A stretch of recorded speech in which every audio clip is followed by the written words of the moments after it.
और जो special keyboard होते हैं उनमें जो है 108 बटन होते हैं। ज़्यादातर जो नॉर्मली यूज़ में कीबोर्ड आते हैं उसमें 104 बटन ही होते हैं। किसी भी दुकान पर कुल 4 भागों में बांटा गया है।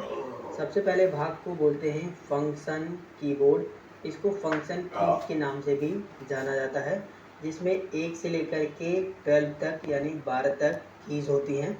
और जो दूसरा भाग है वो सबसे बड़ा भाग है। इसको जो है अल्फ़ा न्यूमेरिक कीबोर्ड बोला जाता है। इसको आप अगर मेन कीबोर्ड भी कहो तो गलत नहीं होगा। इसे अल्फ़ा न्यूमेरिक कीबोर्ड इसलिए कहा जाता है क्योंकि इसमें अल्फ़ाबेटिकल लेटर भी होते हैं और साथ में न्यूमेरिकल लेटर भी होते हैं। बात करें ये जो अल्फ़ा न्यूमेरिक कीबोर्ड है तो इसमें जो है टोटल 62 बटन होते हैं यानी 62 बटन होते हैं। ये सब जो बटन दिए गए हैं ये सब के सब बटन इसी के अंतर्गत आते हैं। अगर बात करें तीसरे भाग की तो वो ये है, इस भाग को जो है कर्सर कंट्रोल कीबोर्ड बोला जाता है। इससे हम जो है अपने कर्सर को कंट्रोल करते हैं। और चौथे भाग की बात करें तो ये है, इसको न्यूमेरिकल कीपैड या कीबोर्ड बोला जाता है जिसमें नंबरिंग होती है। अब जो है हम लोग बारी बारी से सभी बटन्स का इस्तेमाल करना सीख लेते हैं कि कौन सा बटन जब हम किसी प्रोग्राम या फाइल को एग्ज़िट करना चाहते हैं यानी किसी प्रोग्राम या फाइल में से बाहर जाना चाहते हैं।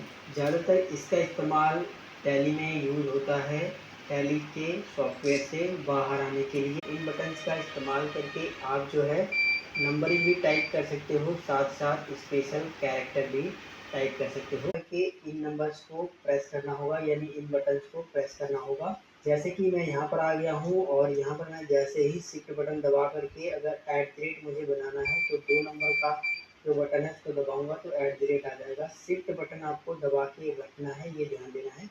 इस तरीके से आप शिफ्ट बटन दबा के कोई भी ऊपर वाले नंबर में से, और प्रेजेंट टाइम में ज़्यादातर क्यूवेटी टाइप के कीबोर्ड ही आते हैं। इन बटन्स के नीचे एक आपको मिलेगा टैब बटन। अब चलिए इस बटन के बारे में जान लेते हैं। तो टैब का मतलब होता है एक से ज़्यादा स्पेस अगर आपको लेना है तो आप टैब बटन का इस्तेमाल कर सकते हो। एग्जाम्पल के लिए जैसे कि मैं यहाँ पर आ चुका हूँ तो मैं जैसे ही कीबोर्ड से टैब बटन दबाऊँगा तो आप देख सकते हो यहाँ से कि इतनी दूरी का स्पेस हमें जो है मिल चुका है। तो अगर आपको ज़्यादा स्पेस चाहिए तो आप टैब बटन का इस्तेमाल कर सकते हैं। वहीं जो अगला बटन हमारा है इस्तेमाल करके आप जो है कैप्स लॉक यानी कैपिटल लेटर को लॉक कर दोगे। अगर ये बटन ऑन होगा तो यहाँ पर ये जो ए टाइप है ये टाइप होगा। अब बात करते हैं शिफ्ट बटन की। तो इस बटन का इस्तेमाल करके अगर आपको